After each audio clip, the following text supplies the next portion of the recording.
Es el momento de escuchar el comentario de nuestro compañero Esteban Delgado. Gracias a la bella, inteligente, iluminada Muñoz, a los amables oyentes de la Z101, el gobierno de la tarde. Voy a refrescar un poquito la memoria. Miren, en el año 2011 se produjo una reforma fiscal en el país, Ley 139-11. Esa reforma estableció, entre otras cosas, un impuesto único para las bancas de lotería.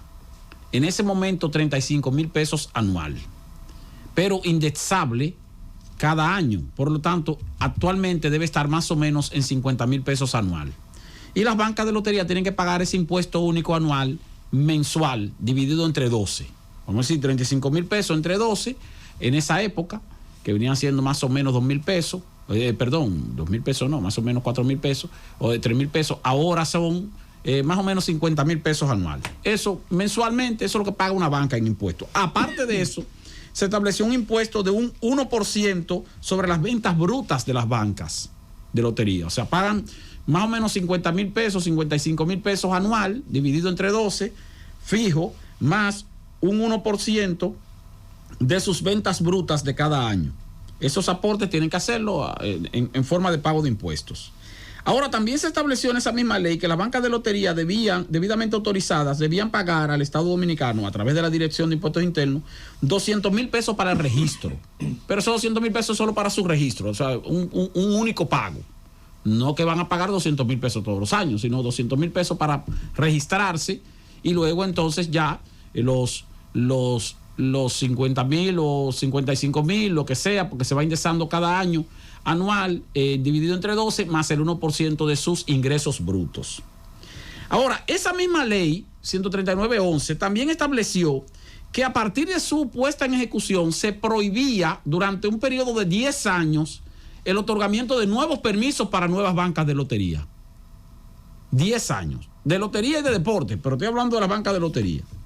Entonces, por eso, en el año 2019, en el presupuesto del año 2019, como no se habían vencido esos 10 años, se incluyó un artículo que decía que durante ese ejercicio fiscal de 2019 se levantaba durante ese año la prohibición de los nuevos permisos de banca de apuestas, de banca de lotería, para que las que estaban irregular pudieran regularizarse, y debían pagar 200,000 pesos las que se regularizaran en el primer trimestre, 250,000 pesos las que se regularizaran en el segundo trimestre, y las que se regularizaran en el tercer trimestre, 300,000 pesos.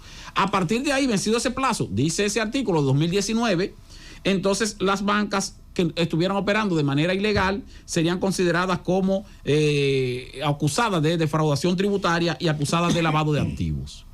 Eso no se cumplió en parte. Y tampoco se cumplió en el año 2020, porque también se incluyó el mismo artículo en el presupuesto de 2020, que se levantaba durante ese año la prohibición de la congelación de los permisos de banca. ¿Por qué? Porque no se habían cumplido los 10 años. Ya en el 2021 no se estableció ese artículo, porque ya en el 2021, a partir del 2021, ya volvió a levantarse el otorgamiento de permisos para bancas de lotería. Ahora mismo no está prohibida la creación o la solicitud de nuevas bancas de lotería. Eso está abierto. Tú cumples con tu procedimiento, vas y solicitas que tú quieres poner una banca de lotería, cumple con todos los requisitos que establece la ley, paga los 200,000 pesos, y aparte de eso, comienzas entonces a pagar mediante la autorización correspondiente. Ahora, ¿qué es lo que ocurre? Que cuando se aprobó la ley 139-11, donde se estableció el nuevo impuesto a las bancas de lotería, también se estableció que la Dirección General de Impuestos Internos debía aplicar una tecnología adecuada con un sistema único de fiscalización de todas las operaciones, transacciones y registros de alta y baja de las bancas deportivas y de las bancas de apuestas, de las bancas de lotería. Es decir, crear un sistema, una especie de software, para que entonces pudiera monitorear cada una de las operaciones de las bancas a los fines de determinar cuáles son las ventas brutas de las bancas, para saber entonces cuánto le va a cobrar por el dichoso 1%. Eso nunca se cumplió. Y fue en el año 2019 cuando la Dirección General de Impuestos Internos, el Ministerio de Hacienda, emitió una resolución, la resolución 158-19. Como habían levantado en ese año la prohibición de nuevas autorizaciones para nuevas bancas de lotería, también se estableció el reglamento donde se creaba o se ordenaba la creación de ese sistema de tecnología de conexión para interconectar todas las operaciones de la banca, que se registrara en un software o en una especie de software en Hacienda, y así se sabía cuántas jugadas se hacía en cada banca, y de esa forma determinar entonces cuánto tiene que pagar cada banca. Las bancas se opusieron a eso. Ese reglamento nunca se aplicó, 158-2019. Y en el 2020 tampoco. 2021 tampoco. 2022 tampoco. Y ahora en el 2023 tenemos a Kiko Tabar ahí dando pena. Teófilo Kiko Tabar, que es el director de casinos, aparte de administrador de la Lotería Nacional, que no ha podido aplicar eso. Ahora, digo todo este recuento para luego caer en lo que tenemos en la actualidad, que hay alrededor de 30,000 bancas que operan de manera regular, que pagan sus impuestos, y hay otras 70,000, porque son alrededor de 100,000, que operan de manera irregular. Ahora, ¿qué ocurre aquí en este país? Que la mayoría de bancas que operan de manera irregular pertenecen a bancaeros que operan bancas de manera regular. O sea, un bancaero que tiene, qué sé yo, una autorización de Hacienda, de la Dirección de Casinos, de Impuestos Internos, para operar, qué sé yo, 15 bancas, pero tal vez tiene 40. Entonces, como es una empresa que está legal, es difícil determinar cuál es la que está abierta, que está ilegal, y cuál es la que está abierta, que está debidamente legalizada.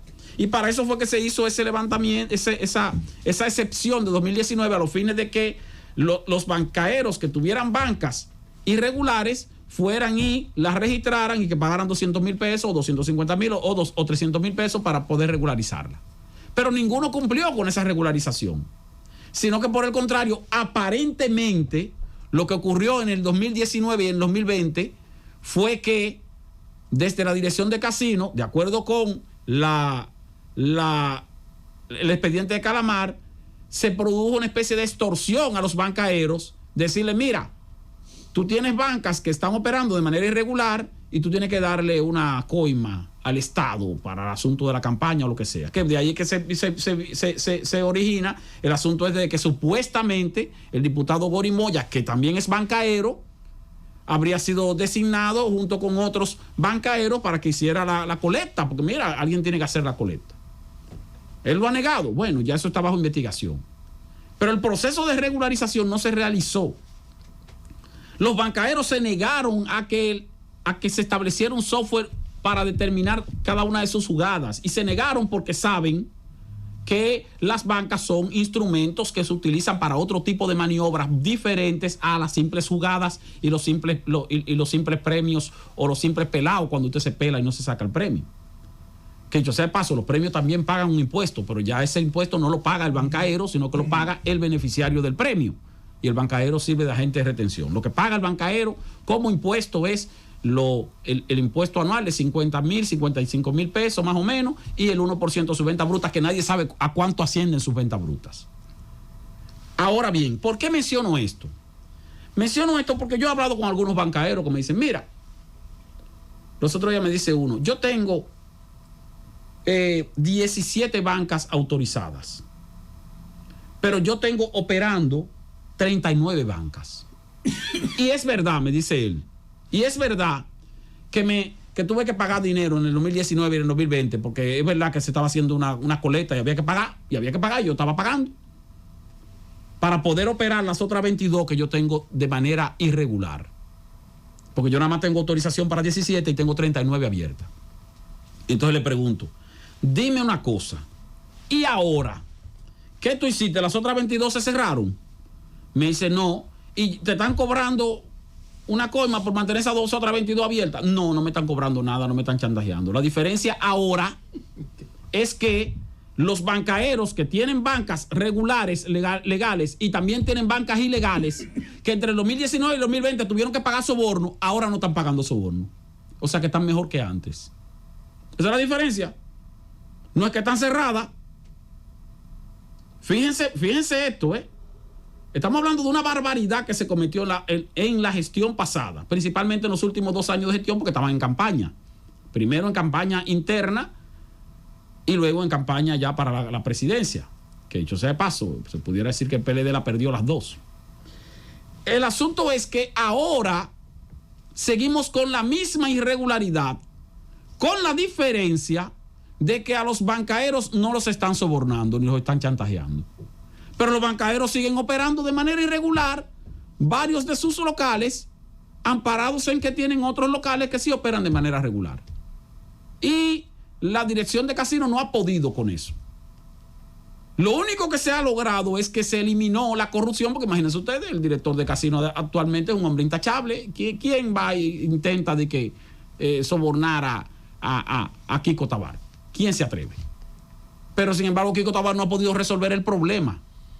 Y lo personifico porque él es el titular de la institución.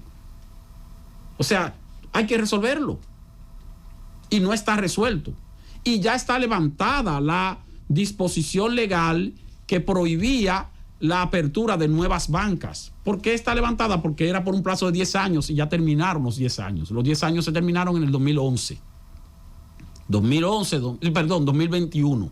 2011 a 2021, 2021, 2022 y ahora 2023, ya ese artículo que prohibía la apertura de nuevas bancas, ese artículo ya no tiene validez porque era por un periodo de 10 años.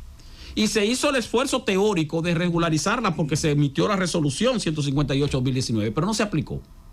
Y no se aplicó por un asunto de resistencia de las bancas, pero también de los bancaeros, pero también por un asunto de que los funcionarios que tenían que hacer ese proceso de regularización en un momento en que se acercaban las elecciones, lo que hicieron fue que utilizaron ese escenario para buscar dinero para la campaña. Y eso es lo que dice el expediente de Calamar. Pero solamente quiero terminar, y me extendí un poco por eso, para decir que hoy día la diferencia es que a los bancaeros no los están chantajeando, pero ellos siguen operando sus bancas normal, las que están legal y también las que están ilegal. Francis.